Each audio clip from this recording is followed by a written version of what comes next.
Morning, Friday, August 29th, 2025. Larissa, my fat bitch diary, huh? Huh? What's going on with my hair this morning? I don't know. What is this? What is this? Qu'est-ce que c'est? Je ne sais pas. I don't know. I don't know. I don't know. In the 80s? Oh my gosh. It would have been like, how do I get the other side to do it? Oh, those wings. The big, like, oh my god. Just straight up and over, and then the wings. Oh my gosh. Get one of those round brushes and hold your hair out and hairspray it and then blow it with the blow dryer to keep it straight. Yeah. Those stringy poodle perms and those big old wings. Oh my god. Oh my god. Oh my god. Some hair, huh? Some hair for you. That's some living on a prayer hair.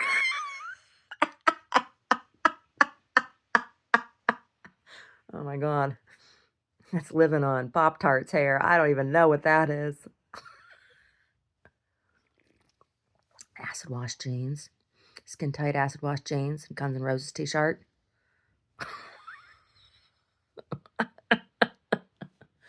Oh my gosh. What were those pants? They were like khakis, but you got them in different colors. And when you cuff them, there'd be some sort of pattern up in the cuff. Well, Jabot's had those that weird front panel thing that like stuck up in a point in the front. What were the ones that you would cuff them and there was like a pattern?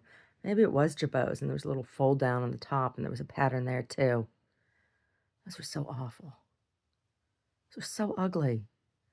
So many of the things in the 80s, I mean, were ugly. All that neon shit. Oh, what was hyper color shirts? Those were so gross. Those were so gross. I remember going roller skating and people would wear those. And it was just like, oh, you just want to see your sweaty pits, right? Hyper colors, and you'd sweat and the shirt would change color. And skids. Oh my gosh. Those are some ugly pants, weren't they? Skids. All baggy so you wouldn't get skid marks when you farted. Skids.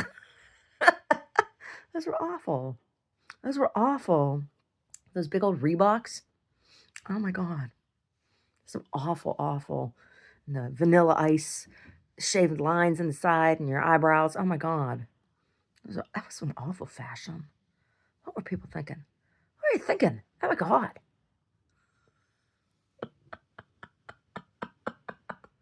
Yeah. Back in the days of the Fine Young Cannibals and Milli Vanilli. Girl, you know it's true. Ooh, ooh, ooh, I love you. I'm in love with you, girl. Anyway. Oh. So, yesterday I got some work done. Yeah, I did. I'm going to get some more work done today. Oh, yes, I am. Yes, sir, Bob. Yep. Yes, sir, Pope Bob. Crying out loud. Leo. Hey, what's up with you, sir? How are you? You being in a video today? You gonna be in a video? You gonna come up here? You gonna come up here and give me kisses? What's the matter? You burping over there? You got rat hole snout? You eating chicken poop? You don't want to be in the video. I think he was eating chicken poop. Were you eating chicken poop? You a chicken poop eater? You got chicken poop breath. He was. He's like, shut up. How do you know that? Yeah, so I got me some work done yesterday. Wrote a couple articles. Mm-hmm. Wrote a couple articles. Yep. Um, yeah. And then, and then, and then, we cleaned out the fridge last night of leftovers. And it was like, bleh, yuck poo. So just some things don't keep over, like some things just don't keep, you know? Like, ah, anyway. Anyway, all that's cleared out now, so I'm gonna make something else for dinner tonight. I got zucchinis. I got a zucchini. I got a zucchini and a squish and some mushrooms. And I think I will. I don't know. I don't know if I want to bread them and like I don't know, not really fry them, but put them on a baking pan with some olive oil and crisp them up in the oven. Yeah, maybe I will. Maybe I will do that. Yeah, and maybe I'll make some pasta. Maybe I'll make some noodles, huh? Maybe I will. Maybe I will, because the only thing I got down there is orzo, and that shit would not be good on orzo. No, no, no, no, no, no. Anyway, anyway,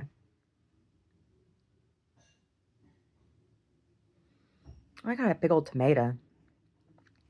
I could just like slice that tomato. I could have it like and stack it, have little stacks, and I don't need to have pasta. I could make a pasta. I could make an orzo salad. I could make a cold orzo salad. Maybe that's what I'll do. Do orzo with chickpeas. 'Cause I think I got some chickpeas down there. Do orzo with chickpeas. I also got white beans down there. I could do a white bean salad and an orzo salad, and then do the zucchinis that way and slice the tomato. And I got a little Parmesan cheese. Figure it out. I'll figure it out because I'm not sure that I feel like making noodles, right? Like it's a big production. Like I wouldn't be able to go into work if I was gonna make noodles today. Yeah. Mm. Yeah. Yeah. Yeah. Anyway. Anyway, I haven't used my pasta machine in a long time. Every time I make pasta, I always just roll it out by hand now these days. Oh, the C clamp on my pasta maker. C clamp on my pasta crank. It got stripped. And so it's like I can't really secure the pasta maker onto my counter. It was a lightweight pasta maker anyway. It wasn't heavy duty. I could use a new one, huh? Probably. And I don't need the fucking ravioli roller. Who the hell uses that? That shit never works. Anytime I tried to use that ravioli roller to make my raviolis, it just made a big old gooey mess of the pasta dough, right? Like you're supposed to be able to put in two sides of pasta dough, two sheets of pasta dough, and then you're supposed to be able to drop your filling in the top, and as you crank it, it's supposed to like pinch them off. No, no, it doesn't work that way. It just makes a big old gooey ball. Yeah. So I always just make my raviolis by hand. I roll them out by hand. Same thing with my pierogies. I roll them out by hand. Yeah. And the last few times that I've made noodles, I've rolled them out by hand too. Although I'm not as good at doing noodles by hand. Not quite as good. Not quite as good. Well, I think what the issue is, like when you're gonna be doing noodles by hand, you got to roll out a really big sheet, right? And for two people, like making that many noodles at once is ridiculous, right? And spaghetti or linguine or fettuccine noodles, like when you roll them out, you know, they're not as good when you freeze them. You gotta have them fresh. It's not quite the same as like when you make raviolis or pierogies and freeze them and then cook them, kind of thing. The noodles, like the elasticity of the lignins don't stay intact, or don't stay as intact when you freeze them. So when you got them long noodles, then when you freeze them and then you cook them, they break. You don't get to keep long noodles, right? So you gotta cook those noodles fresh. Anyway, I don't have a big board. I just have my board's not big enough to roll out noodles unless I'm making kluski or soup, other soup noodles. But like to make fettuccine or spaghetti or whatever, I really need to use my pasta maker to do that. My pasta machine, right? Right? Yeah. Yeah. Yeah, because if you roll them up by hand, you gotta make a ton of them and you need a big old board. And I don't have a big old board. And I don't have a big old long rolling pin either. My rolling pin's only like a a little over a foot long. Yeah, my tapered one. I love that rolling pin. I do. You know, I have that one, and then I have a pie. I have a traditional, like French pastry rolling pin that's knobbed on either side. Yeah, they're both carved. They're both carved out of. I think they're carved out of rosewood. Got them at a shop in Carmel that I don't think is there anymore. Like I don't know, 10 years ago or something. Or maybe I did. Maybe that shop is still there. Maybe it's the olive. Was it the olive oil shop that had them? Are they rosewood and olive wood? I don't remember. Anyway, I love them. And those two rolling pins, I love them. The pie crust one, it's pretty, but I use the tapered one, the Italian slash Greek style one with the two tapered ends. I'm supposed to be able to use that tapered one. There's a name for it, and in Greek, and they're actually the Greek ones are longer. The Greek ones are, but that's what you use to roll up phyllo dough. Yeah, the taper tapers off longer. Anyway, total tangent, total tangent. So yesterday, I said I was going to talk today about the anti-gang violence work that I did in Oakland, and what came of all that. Mm. So there was this club. That Omar and I happened into by accident one time. It's not there anymore. And it's a shame that it isn't. It should have been retained by the city as a historical landmark, but the city didn't allow that to happen, and it's part of why there was so much problem. Anyway, a whole other side story. Oh gosh, the things I've seen. Anyway, I digress. There was this club called Dorsey's Locker. It was a restaurant. And one night, Omar and I were out. This was when we were early on in our time in Oakland. Early on. We were still living over in the rolling 30s. I don't think we were. I think it was after we had moved out of the rolling 30s over Jingletown. But we had driven through the 30s, and because there were a couple bars over there that we used to like to go to, Stork Club, which I think is still there. And we were over on that side of town, and he said, "Oh, I'm hungry." I said, "What are you in the mood for?" He goes, "Oh, I want," and he looked at me, he goes, "You know what I want?" I said, "What?" He goes, "I want ribs." And I was like, "What?" Like, it was really random. He's like, "Yeah, I don't know." We were driving around, and all of a sudden I saw it. It said Dorsey's Lockers, and underneath it said ribs and catfish. And I'm like, there you go. And I was eating fish at the time. So I was like, oh, we can go in there. We'll go there. I'll get the catfish, and it said, it was soul food. I said, I bet it's really good. And he's like, oh yeah. So we pull into this place, and it's like this dark little freestanding building. The parking lot was like full of Cadillacs that were parked backwards in their spots, right? Facing out, quick getaway kind of thing. I'm like, oh, okay. So I'm like, this is gonna be good. It had a very, very Detroit feel to it. I'm like, this feels like Detroit. So we walked in, and everybody, like, the place wasn't crazy busy, but it wasn't slow either, right? Like, it was a decent night, right? And everybody just like turns and looks at us and was silent. And there were enough people in there that it wasn't quiet, right? And it was, they had a good bar, right? A decent bar. And so kid comes up, a skinny kid comes out of the kitchen, comes out to us, and he's like, "Are you here for dinner?" and we're like, "Yeah." He's like, "Okay." He's like, "Sit wherever you want." So we went and sat at a table and ordered dinner. Omar had ribs, and we're looking at the menu and everything. They had oxtails and everything on them. Like, Omar, they have oxtails, and I hadn't made oxtails in a long time because I quit eating meat, and oxtails are kind of like, I used to make oxtail soup all the time, and it's good, right? Anyway, so I'm like, "Oh, well, there's all kinds of stuff. We'll have to come back. You'll have to have some other stuff that, you know." And so I ordered the catfish and, I ordered macaroni and cheese and okra, because you get everything, like, à la carte, and it was good, and we went into the bar after and had a drink, and everybody was just kinda, like, quiet and looking at us, and they had a dartboard, an electronic dartboard, right, one of the plastic darts, so we played darts. Well, when we started playing darts, then people started talking to us, and anyway, I started going down there because they had events. Well, I have to just say, I stood out for a few reasons. Yeah, but it became like it was a place that I went because, um, well, they always had this is why I like the place. They had basketball on their all on their TVs, right? All the games would be up. They had a bunch of TVs, and it was all basketball.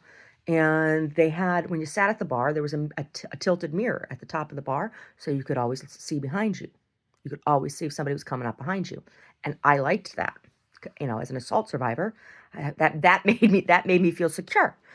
And so, you know, like I would go in on Wednesdays, and well, Tuesdays was the open mic, but I'd go in on Wednesdays to watch basketball and have like early dinner, late lunch, because I had Wednesdays was choir practice, and like I could go in there early and I chatted up with all the old guys and everything. Well, Tuesday nights was a comedy and poetry open mic, right? That's what the open mic was, comedy and poetry, and the guys were all fucking juvenile. They really were. I mean, and some of the stuff that they like some of the stuff was that they did was funny. You know, some of them were funny, but mostly they weren't. And the guy that ran the bar, he and I got to be friends. This was my friend that was the Shriner that did the program later after the bar got sold. Oh, it was a big deal. It was a big fucking deal. So it wasn't always called Dorsey's. It was called something else Locker. I can't remember what the first name was, but it had originally it had been an original one of the hangouts of the Black Panthers.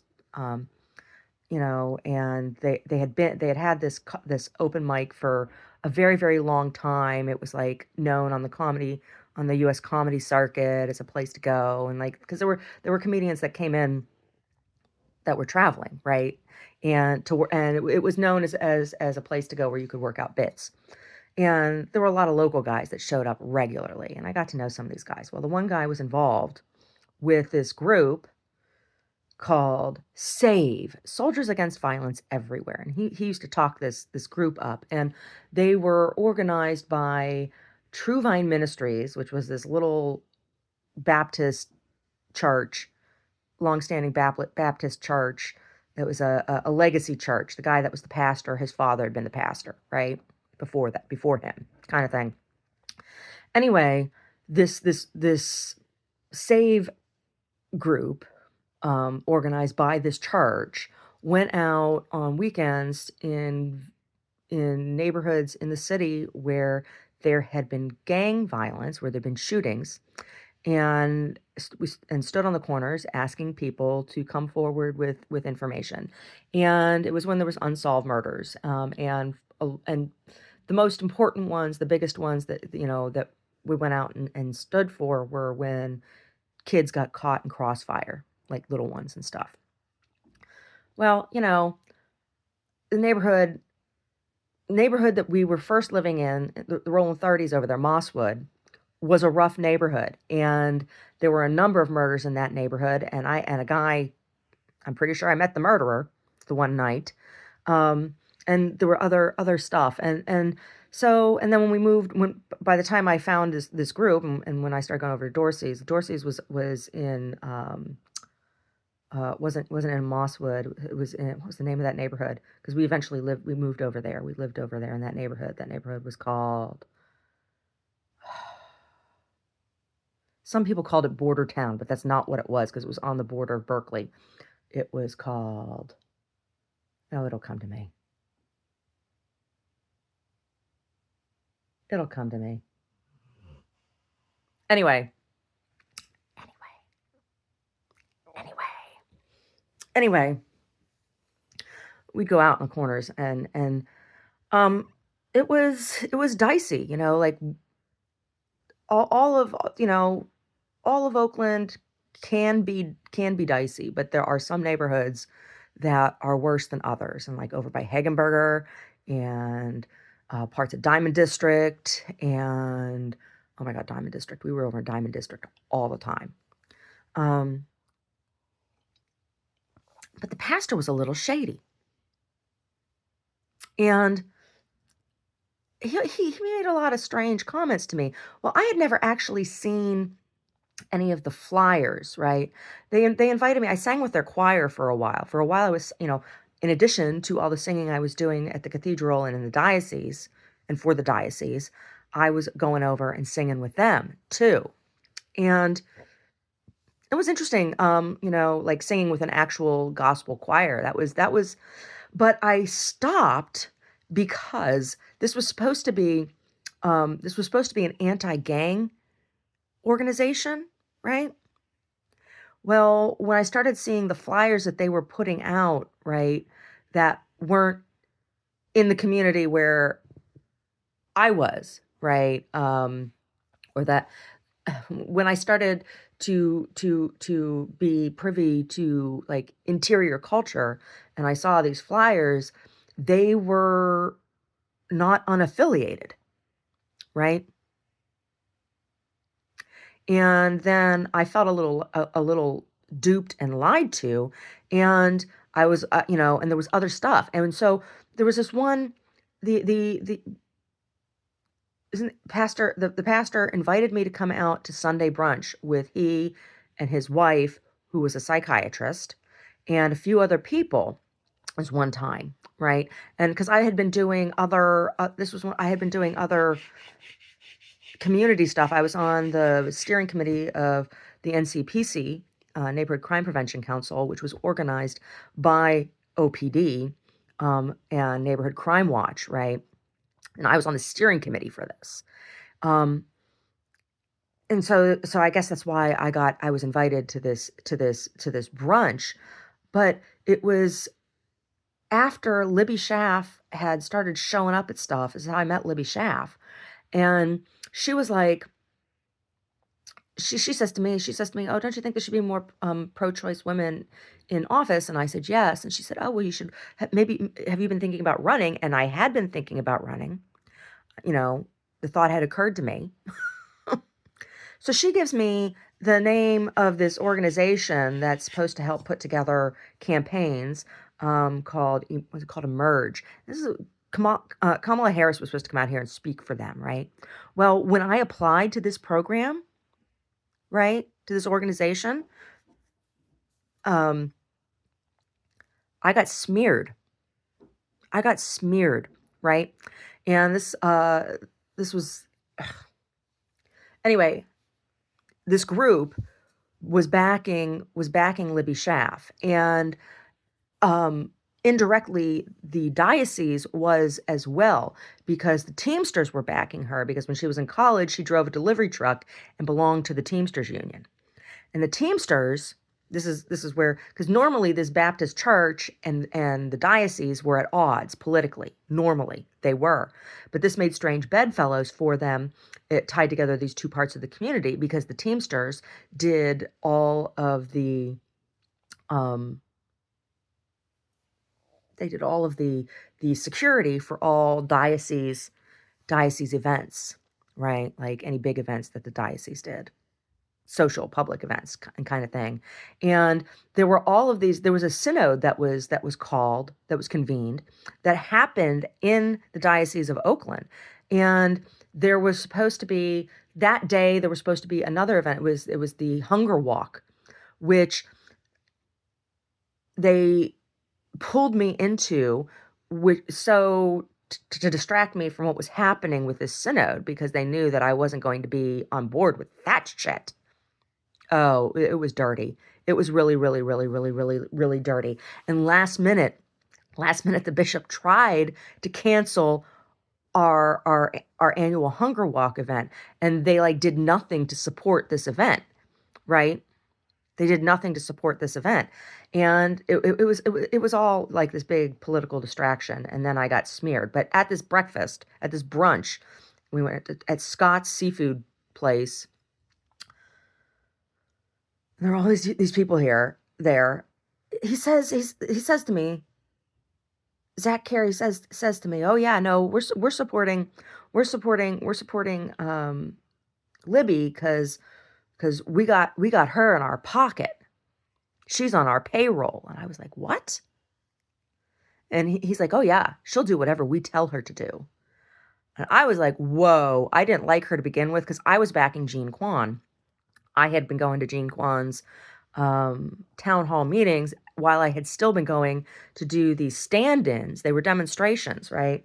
Um, and I still stand behind, you know, anti-gang gun violence, and all gun violence. It's ridiculous. The same people same people who are crying about gun restrictions, are people, oh, we need to outlaw guns, we need to outlaw this, outlaw that. It doesn't stop guns. Like you can't buy a gun or ammunition in Oakland. It's illegal. They don't have any, right? But that does not stop. This it still has that like one of the highest violence rates. And all those laws and restrictions do is ensure that the only people who have guns outside of law enforcement are gang members. So that's who has them, and there's lots of them. There's no shortage of them, right? Oh my God, the whole thing, the whole thing, the whole thing. I had, that this was I was being followed around by those pimps because at the same time I was a member of the United Nations Association of the East Bay, and that's where I got affiliated, or that's where I met the district attorney, and we started, and I was distributing information for the Dear John letter campaign and all that stuff. And that's why those pimps were coming after me, because I was distributing logs to in neighborhoods where there was high exploitation rate, particularly for children, but not just children. There's a lot of prostitution. And these logs, neighbors who were angry about all these tricks being turned, particularly with children in the neighborhood, people were up in arms about this because it was a huge problem. And there were all these cars that would come and park, right? While they were fucking children in these cars. Oh, I watched these kids. I watched these kids down in the train yard. A lot of them went to church. A lot of them went to the church in the neighborhood there. I knew a number of them by name. A couple of them one of them worked reception in the church. I saw him turning tricks down underneath the overpass, giving blowjobs and shit. And they park over there. So we were passing out these logs, and people were supposed to log the license plates of the Johns, and then they'd get a Dear John letter from the county about this, about, oh, your car parked in this area. So I was like, this is all the stuff that I was doing. I was doing anti-human trafficking work and then anti-gang violence work, because like infants in the neighborhood were being shot, right? And so that's why that's why those pimps were following me around. And then when I got detained wrongfully because I was trying to fly back to Pittsburgh to get away for a little while, because those guys had been following me. There were 3 guys. They'd followed me all day. I'd been to the nail salon. I'd been to the gym. I'd been to the nail salon, and I'd been to the grocery store, and they followed me everywhere. And then they were at my apartment, outside of my apartment when I got home. And I was just like, oh my God. And then I for whatever reason, they wouldn't, all my accounts were frozen when I got to the airport, and they wouldn't allow me to get on a plane. And I was afraid to go home because those guys were still going to be there. And they'd been threatening me. Like, there was a guy that kept on stopping and telling me that he was going to get me to work for him. Like, he was going to make money on my ass and all this shit, and I'm like, no, dude, that isn't going to happen. But it was starting to wear on you, there was all kinds of shit. So this was at the same time when there was the scandal where there were a bunch of cops that were in my district who were passing around the underage daughter of a dispatcher. and the dispatch is out off of Hagenberger, and it's a really rough neighborhood. And when we went over there to do a stand-in, I was sent a threat on Facebook. Somebody sent me a picture of a cat that looked like my cat, right? And it was dead on the side of the road. And it said, it said, because on Facebook you could send ads to individuals, like you could target individuals. And I know this because I had set up a couple ad campaigns for events that I had done. And you could pick an individual that you wanted to send an ad to, right? So this ad was sent to me, this photo of a cat that looked like my cat that was dead on the side of the road. And it said, always remember what curiosity did to the cat, right? So when we got out to this particular site at Hagenberger that day, this was on a day of a stand-in, the picture had been taken at that site. The cat was there. The dead cat was there. So I knew that I had gotten a direct death threat, right? And anyway, it was a couple weeks later that I went to the airport to try to fly back to Pittsburgh and couldn't get on the plane. And stupid me goes to a fucking sheriff because I was afraid to go home because of these fucking pimps. And I tell the sheriff what the problem is. I said, I don't know what to do. I said, I was going to fly back to Pittsburgh to see my grandmother just to get out of town for a while, but they won't let me get on a plane. I said, I'm afraid to go home because these guys are still going to be there. Thinking that the cop would want to, serve and protect, but no. He detained me. And I wasn't crazy, and I was not like out of control. I was upset, but I wasn't like freaking out or anything, not making a scene. Well, another cop came over who was from San Mateo, because at the airport there they had sheriffs from like the counties that airport served, right? This was Oakland Airport. And the cop was Kevin Nishida. And because there was starting to be a scene, because I'm like, are you detaining me? He's like, yes. I'm like, for what? And he never gave me any reason for my detainment, right? Anyway, Kevin Nishida talked to me for a little while, and because I'm asking this guy's, I'm like, what is your name? What is your badge number? Blah, blah, blah, blah, blah. And Kevin Nishida introduced himself to me. He talked to this cop, Luna, and then he talked to me for a little while. He said, I'm Kevin. He says, I'm Kevin Nishida. He introduced himself. He has tags at K Nishida, and he asked me some questions, and I told him a little bit. I told him about the photo of the cat and this and that and this other stuff. And he turns to Luna. He's like, I don't think you're doing the right thing. He's like, I don't want anything to do with this. And Luna says to Kevin Nishida, he says, don't you worry about it. He says, I'll take the heat for this one. And Kevin Nishida stomped off with another San Mateo sheriff. They stomped off. Right? Well, I was wrongfully detained. I ended up being drugged. I was almost killed. They left me for dead in a concrete room at a county facility on a plastic cot with a tarp underneath me. And when they confiscated all my stuff, right? I had a backpack that I had packed some stuff in, and I had packed, in addition to just some clothes, I had also packed I had my birth certificate and my Social Security card with me, because I wasn't sure if I was going to come back to Oakland or not, because things had gotten that bad. And it was like, well, maybe I'm going to end up staying in Pittsburgh. So I had to turn in this bag, right? And they like put me in these gigantic scrubs. They were like scrubs for a giant fat man. And like I said, they drugged me and everything. When I finally got my bags back, they had stolen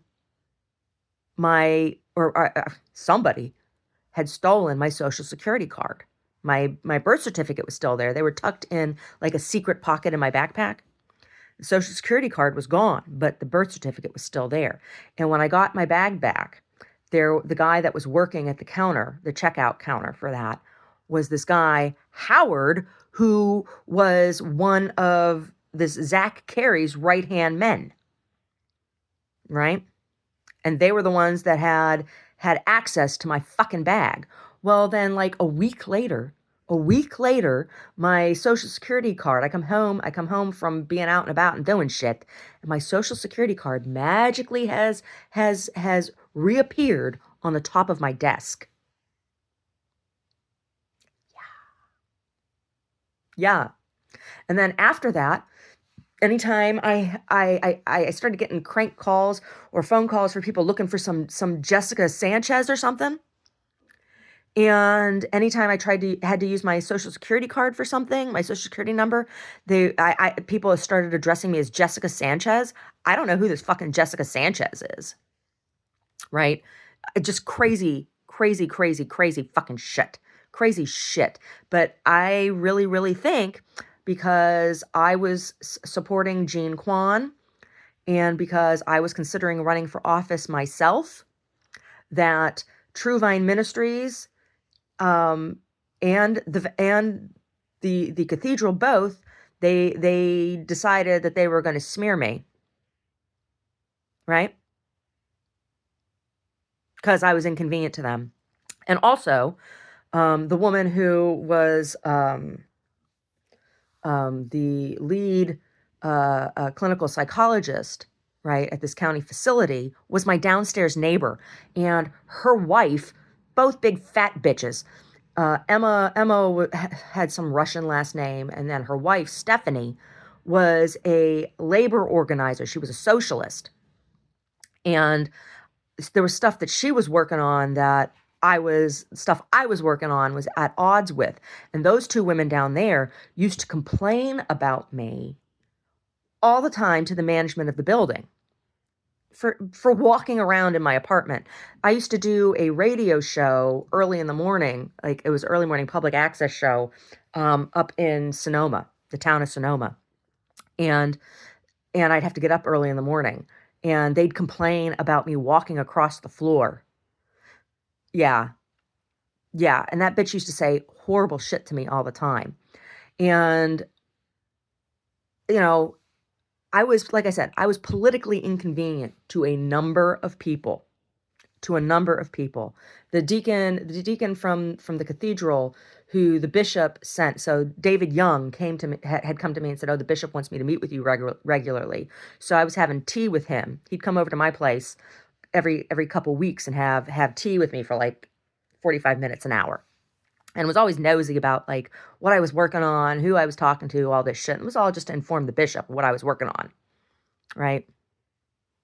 And he was trying to counsel me to not practice Reiki because I'm a woman. Yeah.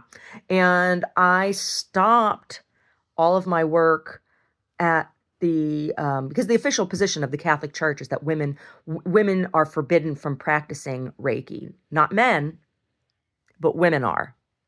Yeah, because nuns were practicing, and nuns were holding retreat workshops and giving attunements, and they said it was too much like a sacrament, and that was too much power for women to have in the church. Oh yes, that's what this is about. Yes, and so they were trying to stop me from talking about Reiki, billing myself as a Reiki instructor, all this shit. And then he said the last time I had tea with him, he said that he says you watch, in a couple of years we're going to overturn Roe versus Wade. We've been working on it for a long time now. And I said, do you know how many women are going to die? I said, this isn't about killing babies. This is about saving women. And he said, oh, well, that's what he said to me. And so when that was their attitude, and that this, they didn't want me being in any kind of elected position, and they didn't want me having a career of any kind, neither the diocese nor True Vine Ministries, because I didn't fit their profile, right? They couldn't buy me. They knew that. They could buy Libby. Libby was cheap, right? Yeah. They smeared me. Yeah. That's the thanks I got for, giving a shit about innocent children being shot in gang crossfire in Oakland. Yeah, that's the thanks I fucking got. Yeah.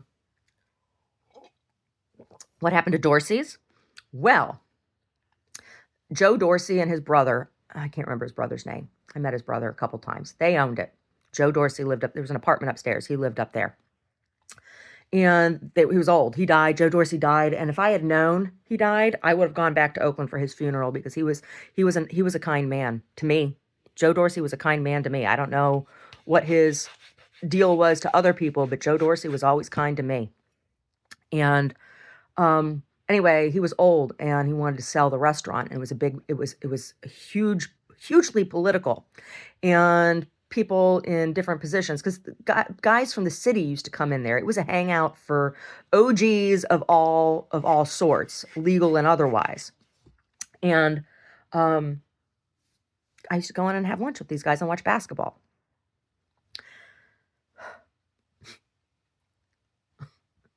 And then come in for their events. They did an annual event. It was HIV testing. The county came in and did HIV testing, and so it was a huge event. It was a huge event. They did fundraising for this event. Also did fundraising for the needle exchange, the citywide needle exchange. And I used to go down for that event. I went down for that event for like 2 years. Anyway, the bar was up for sale because Joe Dorsey was old. Joe and his brother were old. And the guy that had been running the bar for years, his community wasn't allowing him to buy it, right? Joe Dorsey was like, no, I'm not going to sell it to you. And the reasoning he told me that they wouldn't sell it to him was because in the late 70s and 80s, he had straightened his life out since then, but he used to deal coke, right? He used to deal coke. And he said, he had straightened his life out, and now he ran all these like counseling programs for young men, wayward men kind of thing. And, but that because of that people said he couldn't buy the bar. Right. And he was an interesting person. And the things that I learned from him were very, very interesting. I learned a lot about Oakland's history from him. Oh my God. So they had actually come to me at one point. They're like, do you have the money to buy the bar? I didn't have $7 million. It was like $7.8 million or something, if I remember correctly, that they were selling. This is the whole building and business and everything. I was like, goodness, no. I said, if I had the money, I'd buy it. I said, but I don't. So there was a whole bunch of money that was brought in by Dreisbeck Trucking from Chicago. And I know that Dreisbeck Trucking brought it in. Marianne Dreisbeck brought that money in because Dreisbeck was the trucking company was my neighbor when I lived at the cotton mill. And when I was on the NCPC steering committee, me and Anna Martinez, who was one of the OPD, she was the police liaison that was on the steering committee, asked to have a meeting with me, her, and Marianne Dreisbeck at my business, at my gallery. And I had talked to Marianne at that time about the possibility of renting one of the buildings that they owned in the neighborhood there for an event that my building did, because people in our building were tired of the event happening in the building, right? They wanted the event to happen outside of the building. This building was just like across the street. And she's like, no, I use that building for parking for my guys. I'm like, okay, well, I'm not asking to rent it all the time. I'm asking to rent it, once a quarter for like a weekend. And she was unwilling to rent it to me. Then she rented it out to this organization called Moxie that was backed with money from Chicago. And that guy, he threatened me. He's the one who told me that, and this was when they spray painted the word Sunni twat outside of my window. And he told me that because I was a Christian, that that he was going to tell me where I could do business and what kind of business I could do. And he told me that I wasn't allowed to have a gallery, and I wasn't allowed to perform, I wasn't allowed to do all this other shit, that all I was allowed to do was sell earrings in gas stations. Yeah, his name was Omar. Yeah. Oh my God. Oh my God. Yeah, and that's when all those fires started happening, and all of that came in from Chicago. And I told people, and all of those fires started happening. I said, "Oh, I said that's those people came in from Chicago." I said, because that's barbecues and all that shit. That's Chicago Detroit style stuff, you know? Yeah. Oh yeah. Oh yeah. And they smeared me. They smeared me, and everybody blamed me for everything, and didn't have a goddamn thing to do with it. If I'd had the money to buy Dorsey's, I would have totally bought it. So anyway, somebody from one of this group from Chicago bought Dorsey's. They turned it into some seafood restaurant, and the place tanked, and they tore the building down. They ended up tearing down the building. Yeah. And it should have been a city landmark. It should have been an historical landmark for that city. Yeah. Yeah. And folks blamed me. Yeah, folks blamed me. Oh yeah, it was all my fault. Oh, little Kingpin Larissa, look at me. Ridiculous. Absolutely fucking ridiculous. Yeah. No, I have no love for either side. No. Democrats, Republicans, you're both assholes. You're both fucking assholes.